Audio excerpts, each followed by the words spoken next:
মৃত্যুঞ্জয় বুলি ক'লে সকলোৱে নিচিনিলেও ইংৰাজী নামটো ক'লে হয়তো সকলোৱে চিনি পায়।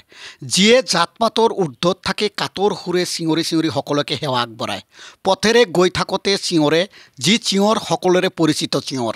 চিঞৰ শুনিলেই নেদেখাকৈ দূৰৰ পৰাই কৈ দিব পাৰে নাইবা অনুভৱ কৰিব পাৰে হয়তোবা কাৰো বৃদ্ধা মা দেউতা ভাই ককাৰ মৃত্যুক জয় কৰাৰ বাবেই চিঞৰিছে। അന്നീ കൊത്ത വരച്ചിരുന്ന രാജു അവനെല്ലാം നേർക്കുനേരെ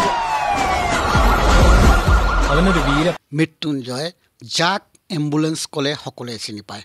নমস্কাৰ, মই আলী আকবৰ, আপোনালোকে চাই আছে আলিবাবা। নিয়তিৰ কি পৰিহাস!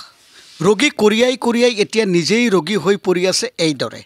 যেতিয়া দেহা ভাল আছিল তেতিয়া আদৰ আছিল, এতিয়া দেহা বেয়া হৈ পৰাত চিকিৎসা কৰাটো দূৰৰ কথা, খবৰ এটা লওঁতাও নাই।